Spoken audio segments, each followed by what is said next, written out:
Ndị be anyị ekelere m unu n'ụbọchị uhuruchi nke taata bụrụnụ anyị siri unu na ọ ya dịrị ncha niile na mma na ihe adịkwa ka echi na echi ada agwụ agwụ otu anyị kwuru otu a ka ọ ya dịrịrị ise ise ise dịka o si dị dịka anyị si kwuo n'nkwa ọ ezigbo eziokwu ka ọ bụ na anyị kwere unu nkwa na anyị ga na-enye unu daily update n'iru akwụkwọ gbasara maka ihe na-eme n'obodo a na gbasara maka nnwere onwe a na-azọ unu n'anya n'iru akwụkwọ bifo anyị gaa n'ilu anyị si na ọ bụ na ya bụ mbọsị izizi gị isonyere na Eastern News 24 kabarụ ka ị join anyị and turn your notification subscribe ka ị na-enweta daily update gbasara maka ihe na-eme n'obodo a ka mmiri si aba opi ụgbọgọrọ dịka o si dị bịa wetara unu ụbọchị nke taa bụ gbasara maka o nwere ife nwanne anyị nwoke bụ sinetọ Chief Abaribe kwuru n'iru akwụkwọ gbasara maka ife na-aka ọsọ udo adịghị n'obodo a and o mepere ọtụtụ anya expose some certain secret mma chọkwa unu ga ya bụ ife unu ga-esi ya bụ ife just cool than ga-egesi ya drop your own comment ife iche n'iru akwụkwọ gbasara maka ife nwanne anyị nwoke bụ sinetọ Abaribe kwuru n'iru akwụkwọ. Right, over to you, sir. Kill all the males in the land of Biafra. I got that revelation from that guy, a foreigner, telling me their plans for the Ambazonia to zero them in. I was blown away. I was blown away. So for me and Gowon, we have a personal vendetta. This same man is the reason why my father lost all his properties during the Biafran war. This same man. So I have a personal vendetta with the man they call Gowon. I will never show no pity for him. I will never have any affinity or whatever for that man whatsoever. I will never pity him. Even when he dies, his soul will never rest in peace. And wherever my spirit will meet that man, heaven or hell or in purgatory, wherever my spirit in the afterlife will meet that man, I will bring him down. Part 2. I will never pity that man because this man made me not to see my grandfather. You see, my own story with that man is something different because what they had in Aburi could have solved all the killing. More than 7 million people died. That was a discussion. That was the leeway. Even the president of Ghana was so happy. He said, at least these two guys, my two big brothers, they came to my house and we discussed in Aburi. The problem is solved. Nigerians rejoice. He said that back then. He was telling the whole world, oh, they came together. In fact, we sat down, we drank wine, we ate from the same plate. I'm so happy, there is peace. There will be peace in Nigeria. That's what he said. Not knowing that he was dealing with the devil. He was dealing with the devil, the son of perdition, a devil, a criminal who cannot honor his words. His words are useless. At the vex, so guys, I'm really angry. When I hear about that man called Gowon, my blood boiled because this guy, he took something vital away from me, man. It's personal. Me and Gowon, it is personal. Let's continue. I digress. Talking about it today. I have been consistently talking about it since I entered the National Assembly. From the time that I wasn't even up to the time I was minority leader, and people could see what I was always talking about.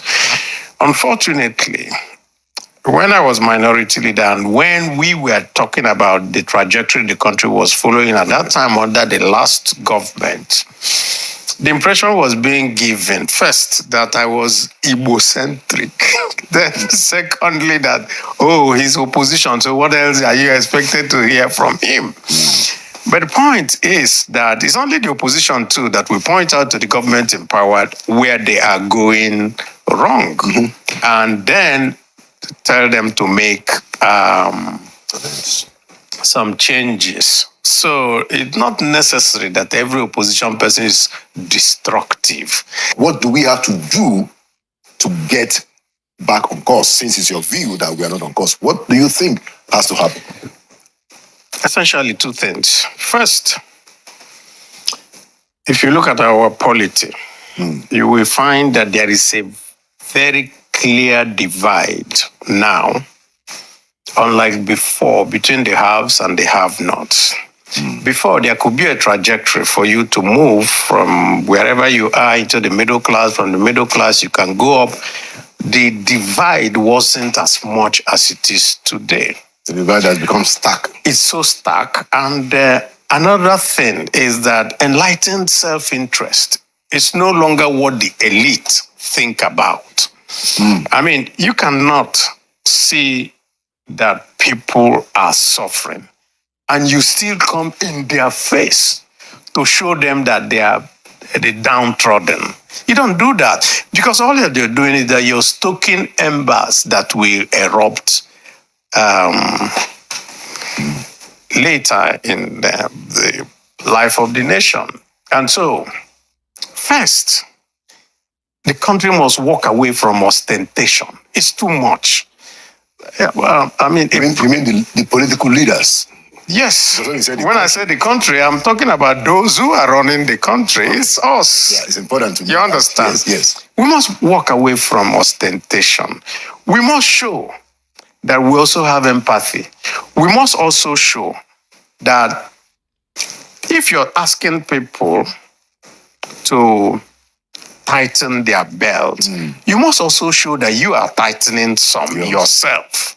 You understand? Right. And so, we must have a measure of piety, a measure of, let's say, moderation in things. And that we have not seen. Today, everybody is so concerned about, dollars are going up, this and that. It's very simple. I'm an economist. Whenever supply is short and demand is up, what do you have? you just have to have inflation. It's fundamental. Yeah. So the first thing you should do is to ask yourself, okay, so OPEC says that we need our quota, it's about 2 million barrels a day or more. What are we doing? We're doing less than 1 million barrels. We've even mortgaged the ones that we're going to do before. So you must have to deal with that supply side. And I always, every time I sit back and I'm looking at government officials spouting all manners of theories and all that, the fundamentals are what you need to deal with. You ask yourself, why are we not producing? And then you deal with that problem. Hold on, you see. Okay, it's even good to know he's an economist. He just said it. It's good to know that. So at least I'm speaking with my peers. You know, now the fact is this: you're talking about oil, and it makes me to wonder, when you know that the oil is coming from where? From your nation, even though you don't want to accept you're a Biafran. The Biafran owns that oil. But guess what? They are busy looting and stealing the oil and the proceeds from the oil. 2 in 1. They steal the oil and they loot the proceeds coming from that oil. To show you that all what they're after is just to grab what they can. While we, the producers, the owners of the oil, oh my God, have mercy. Hey! We, the owners of the oil, we are not partakers of what happens to that oil. Somebody else, a different people, a foreigner, interlopers, drifters, strangers, they came to the land and they came with their so-called constitution to say they have the right over your resources. And when you want to fight, they connive with the other tribe to fight against you in order to stop you from getting your resources. And this man here, a politician, knowing the fact, knowing what is happening, because he's still making some revenues every month, he has checked it, say, okay, I am still doing well than the average Biafran.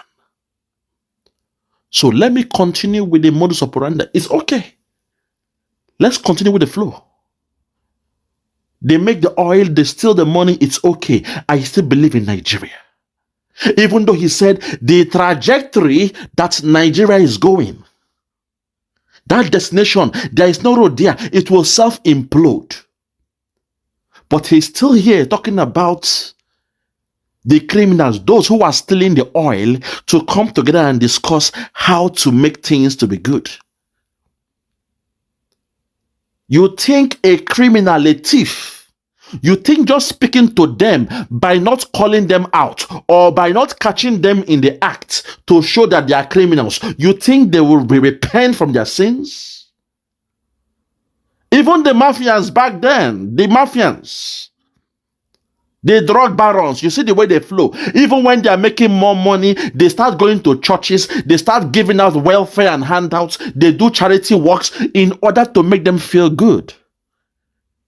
Robbing the hood, they steal from the people and they give to the people. That is the psychology of those you are dealing with. That is the psychology of the Fulani Cabal. Until you break out from that zoo, you are wasting your time. No amount of talk or dialogue will solve the problem. They have gold in Zamfara. They are not discussing about the gold. Tell me which politician has come here to ask the Fulani Cabal, where is the revenue proceeds from that gold in Zamfara state? Why is that money not in the center? Why is your president not using that money? Why is it not in the budget of that zoo government? Do you know why? Because they are scared of the bully. They know those who are responsible. They know those who are moving that zoo country in a trajectory where it will self-implode. Self-implosion means at the end, after all said and done, in the ultimate analysis, they will have to look back and say, I am tired of you being, of being treated this way. You have pushed me to the wall. There is no other place to go to. It is time to fight. We, the Biafrans, we are saying we are not cowards. We are tired of pushing back. We are saying we are leaving that zoo and nobody can stop us. We are leaving. Nobody can stop us. This year is the year. Let the coward keep on finding a way to Jojo and Wawa. They are trying to make peace with the criminal people them who are enjoying the oil of your land. Britain told them they were born to rule, and you are still there trying to dilly-dally and discuss with them. Mad monkeys everywhere. You are discussing. Well, I told you in the beginning. Opportunity cost. He's a politician. He's making millions. He knows the money he's making, the average people out there are not making it. So the system must continue. But he's hoping, he's being hopeful that maybe somehow, some way, God will touch the Fulani Cabal. God will touch the oligarch to change their ways, to turn around, to turn a new leaf, to become born again. Oh my God, have mercy.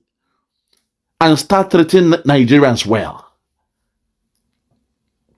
The mistake you are making, Mr. Abaribe, is this.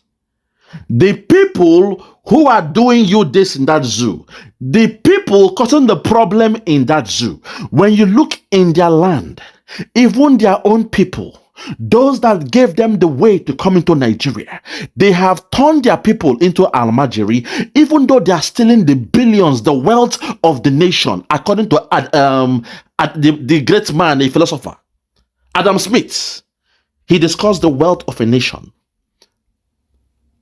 For far too long now, the Biafran oil has been the wealth of the nation that they've been stealing.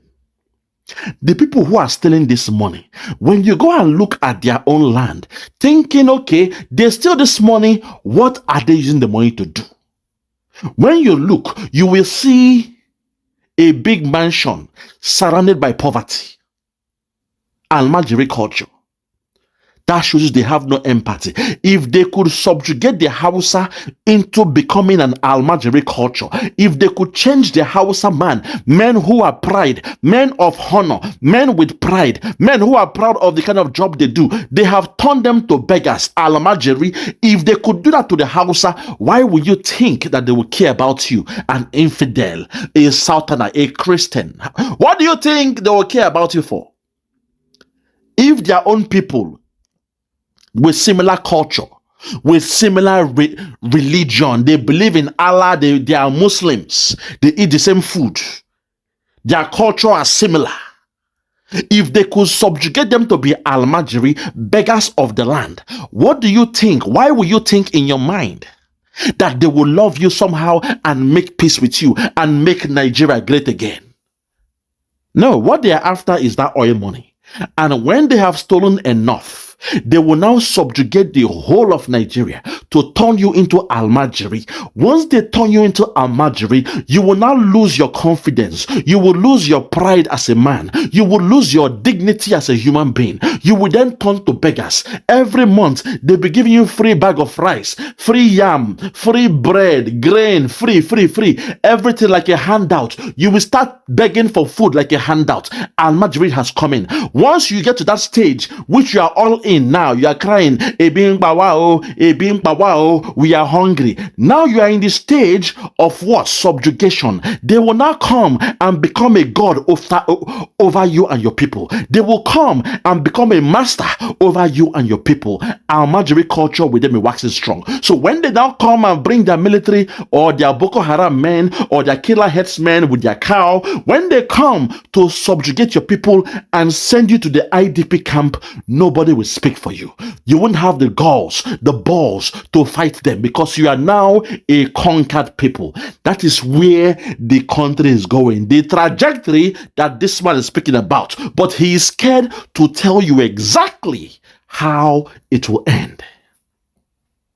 Because for somebody like this man now, this politician here, Abaribe, he is making some money. Don't forget, I said he's making his 100 million naira every month. He's okay with that. Every month, 100 million. When he makes like 2 billion, he will get a family visa to Canada, to Australia, to New Zealand, to the Caribbean island, where you get a green card and a passport, a foreign passport to travel around the whole world. All you need to invest is 1 million, or they say 1 billion for you and your family. It is happening already. There is a continent in the islands there that even if you have $150,000, they will give you their passport and make you a citizen. That is what these guys are doing. That's what they are doing. I saw a politician, his son. I saw him. The passport he had was, I think it's called St. Ives or something. One St. Island in the Caribbean. It can allow them to travel to any country. So these politicians, they are creating the avenue for their people, for their family to escape, not the people, not those who sent them to government. Do you not get it? They are happy. Oh my God, have mercy. Hey, Lord, have mercy. I don't want to shout this time, Lord. I don't want to lament. I don't want to lament. Have mercy, Lord, please. Oh Lord, guide my tongue, guide my tongue. My people, it is shocking. It is shocking. It is shocking. Dear Lord, guide my tongue. I don't want to lament. I don't want to lament, Lord. Please, not today. The problem is this. The people who sent these guys to government, the so-called, those that voted them into power. Let's use that way. These politicians, they know that Nigeria is not working. They know that. They know the zoo is not working. But they choose to remain there because they are making money. They have made enough money to secure themselves and their families. So once they hear Boa, once the implosion starts, as he said, they will take the next flight. They will take the next private jet. They have the money for a private jet. They will fly to the next available country because the passport they have can take them, visa-free to so many countries. Do you now get it? That is why we, the Biafrans, we will not listen to our politicians. Those they call politicians from Southeast, we shall not listen to them. We no go listen to them. Biafra is coming this year. Nobody can stop us because they are already enjoying. They have what they call the opportunity costs. The cost of having Biafra or the cost of remaining in Nigeria and making the 100 million every month. He just said it. He's an economist. He just said it. So he knows the principles of opportunity cost. I rest my case. Let's hear this man and just, go from there, man. Listen. I think. So how do we deal with that problem? Simple. If anybody tells you that we don't know who steals oil, Okay. the ships that are moving up and down, who is breaking this in this day and age, Okay. tell him that I said that the person is not saying the truth. Look, technology has made it such that you can track a human being. Is that not so? Okay. You can take him out. Yeah. The Western world does it every time you hear that, a drone has taken out this man in this house. Okay. So if they are able to pinpoint that, which means that the whole Earth has geosatellites everywhere. Right. Okay. So you can buy, you can buy space in a satellite to focus on a particular area. And both infrared, which means you can see at night, and during the day, except for fog. And of course, we don't have fog in our area, just sometimes very, very distant. Yeah. So you can track it. See, I went to the office of the Chief of Naval Staff, and I was with him, and I was looking at, he had these screens in his office, and he could see Takwa Bay, see this, see that. Listen. And I was seeing it, and I just said to him, "Oh, sir, I didn't know that you had all this." I said, "Okay, no, we can track this, we can track that." Listen. Yeah. And so what's the real problem? I said, there's no linkage between us and NNPC, so we don't know what NNPC... I mean, who is telling us this type of stories? I mean, it's one country, one president, and then you say the left hand doesn't know what the right hand is doing. Listen. And then you expect us to swallow that. I mean, the same thing happens in the security sector. Listen. So, just imagine Okay. 200 insurgents Okay. on motorcycles Okay. riding in a sparsely forested area, Okay. which means that they will be raising Dust. billions of dust particles in the air. Okay. 200, 300, they're all riding on motorcycles. At the same time. At the same time, and they are coming from point A to point B. Okay. And the security people will tell you they are unable to know how they are going. How? Who says they don't know? And I was arrested. Listen to this story now.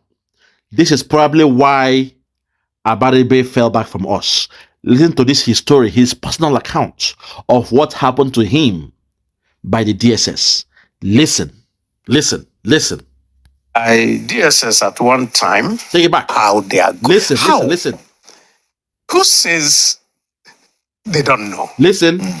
And I was arrested by DSS at one time before time of NIN. There was no NIN, nothing, What was your offense? Eventually, they didn't charge me with anything. They just detained me for some time Was and it they left me. political? I think all that they were just doing was just, that time we were criticizing the Buhari government and all the things that we said that time. It's just the chicken has come home to roost. And all. Yes, he was arrested by Buhari. He sent the DSS to arrest him. Buhari sent DSS to arrest him. Now you understand why he has changed his language. But let's continue with the story. Just listen.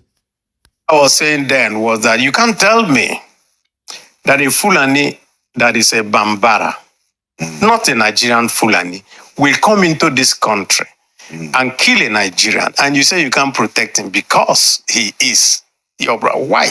And You said you can't protect him because he is your brother. A Fulani coming from Bambara, coming to that zoo called Nigeria to kill a Christian.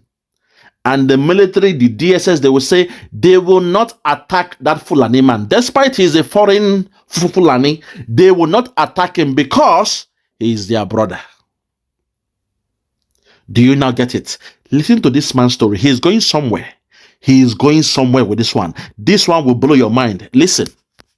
Listen. And we're asking those questions. But the point really is this. When I was arrested in front of a barber shop.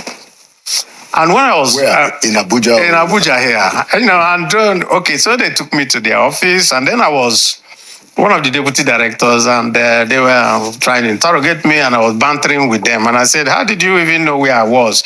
Because I was driving myself. I was in a small car. I said, oh, no, we just used your phone to track it. There was no NIN. So now, every phone has a NIN. Everybody who has a phone is connected. There was no BVN. Okay. Right now, every bank account has a BVN. And somebody says, oh, we paid ransom of 20 million, and they gave us account, and the money was paid into the account. And the security people, they tell you, oh, they're unable to track who did what. Look, there's just some collusion going on. And there is no concerted effort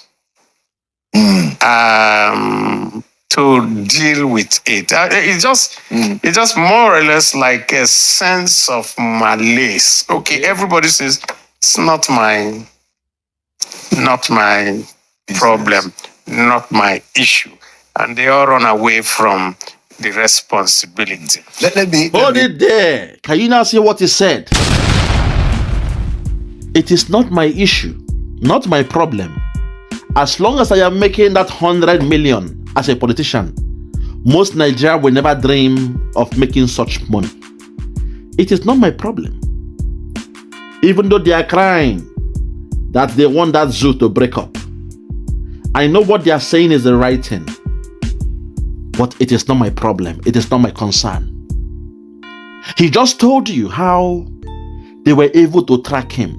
The DSS, they were able to track him as a senator via his cell phone at a time when there was no name, no VPN, or BVN.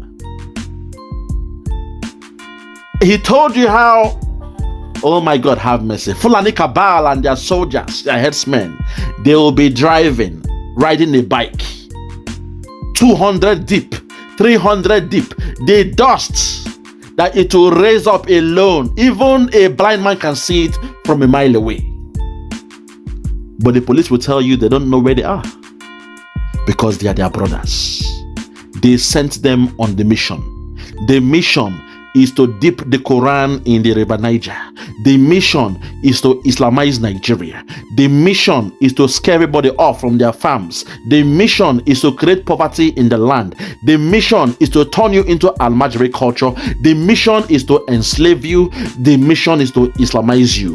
When they Islamize you, you will lose your land, you will lose your culture, you will lose your resources, and before you know it, Nigeria will officially become an Islamic country. That's the game. That is the blueprint of the caliphate. I rest my case on this one. I've told you a million times, even though I told you twice. That's the same. I rest my case. For those who have ears, let them hear. He just told you how the DSS, they tracked him down. A politician, where he was going to cut his hair, he was in his car. They could track him from his cell phone. But every day people are paying money to Boko Haram, who claim to be kidnappers. The Zoom media, they are scared of asking that question. They cannot ask this question. Say, how come every day around the whole clock, people are paying money to the so-called kidnappers? How come they can't be tracked? Simple question. It's because they are doing the job assigned to them by the caliphate. They are doing the job. They call them their what? Shegumi call them their freedom. Ndị be anyị ngwadalụ nne nụ anyị anụgo unu egego ya bụ ife and unu gasịkwalụ ma ihe lọya representịrị Maazị Nnamdi Kanu n'ụlọ nke ọkaikpe n'ikpe nke ekpere n'ụbọchị nke 26th of February 2024.